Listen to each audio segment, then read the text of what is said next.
दोस्तों, जैसा कि आप सबको पता होगा कि रूस यूक्रेन युद्ध की वजह से पूरी दुनिया में बिजनेस बहुत प्रभावित हो रहा है। अमेरिका के रेस्ट्रिक्शन की वजह से बहुत सारे देश रशिया को सामान एक्सपोर्ट नहीं कर पा रहे। वहीं दूसरे अन्य देश भी पेमेंट सिस्टम की दिक्कतों के कारण उन देशों को एक्सपोर्ट नहीं कर पा रहे। पेमेंट सिस्टम की दिक्कतों के कारण रशिया ने यूरोप में कच्चे तेल की सप्लाई करना बंद कर दिया है, जिससे यूरोप में कच्चे तेल के दामों में 28% की बढ़ोतरी देखी गई है। अब देश हार कर रशिया के पेमेंट सिस्टम को अपनाने के लिए तैयार हो रहे हैं। दोस्तों, अभी पिछले ही महीने रशिया के विदेश मंत्री सर्गेई लावरेव भारत दौरे पर आए थे। इस दौरान उन्होंने उच्च अधिकारियों समेत प्रधानमंत्री नरेंद्र मोदी से मुलाकात की थी। मुलाकात के दौरान उन्होंने भारत को रूबल पेमेंट सिस्टम अपनाने का ऑफर दिया था। मतलब कि रशिया चाहता है कि भारत उससे ले रहे सामानों का दाम डॉलर में न करके उसकी अपनी करेंसी रूबल में पेमेंट करे। रूस चाहता है कि रूस और भारत के बीच जो क्रूड ऑयल, डिफेंस और टेक्नोलॉजी का ट्रेड हो रहा है, उसमें अमेरिका की डॉलर और यूरोप की यूरो को बाईपास करके रशिया की करेंसी रूबल का इस्तेमाल हो। रूबल पेमेंट मैकेनिज्म को अपनाने में रशिया को बहुत ही राहत मिलेगी और उसकी करेंसी भी मजबूत होगी। हालांकि अमेरिका कभी नहीं चाहेगा कि रशिया को किसी प्रकार की कोई राहत मिले। चलिए अब समझते हैं कि रूबल पेमेंट सिस्टम क्या है।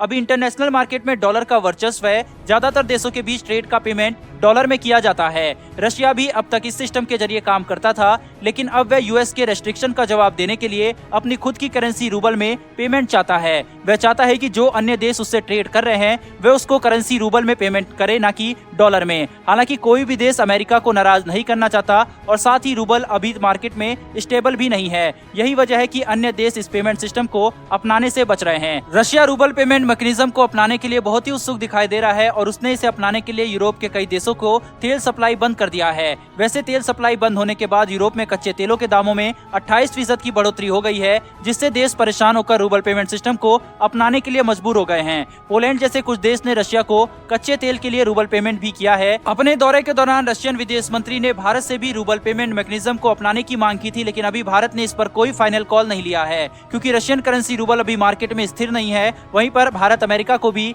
नाराज नहीं करना चाहता। हालांकि पिछले कुछ दिनों में रूबल को अब मार्केट में फिक्स होते भी देखा जा सकता है। रूबल अब न सिर्फ मार्केट में स्थिर हो गया है, बल्कि भारतीय करेंसी से उसकी स्थिति मजबूत हो गई है। आज मार्केट में $1 की कीमत 76 रुपए है, तो वहीं पर रूबल की कीमत 71 रुपए है। रशिया की दिक्कत यह है कि अमेरिका के रेस्ट्रिक्शन के बाद बहुत सारे देश उसे जरूरत के सामानों का ट्रेड नहीं कर पा रहे। रूस उन सभी चीजों का आयात भारत से करना चाहता है, लेकिन पेमेंट सिस्टम मैकेनिज्म के कारण भारतीय बिजनेसमैन रूस से कोई कॉन्ट्रैक्ट नहीं ले पा रहे। इसी प्रॉब्लम को सॉल्व करने के लिए रशिया ने एक नया तरीका खोज निकाला है और पुराने ऑफर को रद्द करते हुए भारत को एक नया ऑफर दिया है। रशिया ने भारत को डुअल पेमेंट मैकेनिज्म का ऑफर दिया है। मतलब कि भारत रशिया से जो क्रूड ऑयल और एनर्जी खरीदता है उसका पेमेंट उसे वह डॉलर या फिर यूरो में कर सकता है, और बाकी के ट्रेड के लिए जिसमें अन्य जरूरत की चीजें और टेक्नोलॉजी और आर्म्स ट्रेड का पेमेंट रुपए रूबल सिस्टम के जरिए हो। मॉस्को के न्यूनतम प्रस्ताव में डॉलर या यूरो में रूस से भारतीय तेल आयात के लिए भुगतान शामिल है। बाकायदा इसको लेकर रूसी केंद्र बैंक के प्रतिनिधियों ने पिछले सप्ताह अपने भारतीय समकक्षों और वित्त मंत्रालय के अधिकारियों के साथ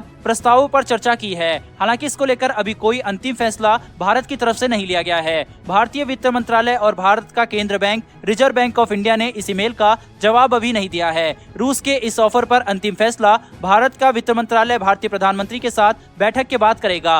उम्मीद की जा रही है कि भारतीय प्रधानमंत्री के विदेशी दौरे से लौटने के बाद मंत्रालय प्रधानमंत्री के समकक्ष इस मुद्दे को उठाएगा। वहीं पर इस पर उनकी राय जानने के बाद इस पर कोई अंतिम फैसला लिया जाएगा। भारत उन प्रमुख अर्थव्यवस्थाओं में से एक है जिन्होंने यूक्रेन पर आक्रमण के साथ रूस के साथ व्यापार जारी रखा है, जबकि पश्चिमी देशों ने मॉस्को के साथ संबंधों को कम करने की मांग की है। प्रधानमंत्री नरेंद्र मोदी की सरकार चीन से बढ़ती सैन्य अस्थिरता का मुकाबला करने और कीमतों में वैश्विक उछाल के बोझ को कम करने के लिए सस्ते तेल का लाभ उठाने के लिए आवश्यक रूसी हथियारों पर निर्भरता के कारण द्विपक्षीय व्यापार जारी रखना चाहती है। रूस अपने मैकेनिज्म सिस्टम SPFS का उपयोग करके रुपए रूबल भुगतान के लिए भारत पर जोर दे रहा है, क्योंकि रूसी बैंकों पर प्रतिबंधों की घोषणा की गई और स्विफ्ट सिस्टम से लेनदेन पर प्रतिबंध उस पर लगाया गया था। न्यूनतम आंकड़ों से पता चलता है कि भारत का रूस के साथ $5.5 बिलियन का व्यापार घाटा है, जिसमें $3 बिलियन के अधिक तेल और पेट्रोलियम उत्पादों का आयात शामिल है। भारत व्यापार असंतुलन को कम करने के लिए रूस को अतिरिक्त $2 बिलियन का शिपमेंट को बढ़ावा देना चाहता है। अब दोस्तों, भारत को क्या रूस के इस ऑफर को मान लेना चाहिए और रुपए रूबल सिस्टम के जरिए डुअल मैकेनिज्म सिस्टम को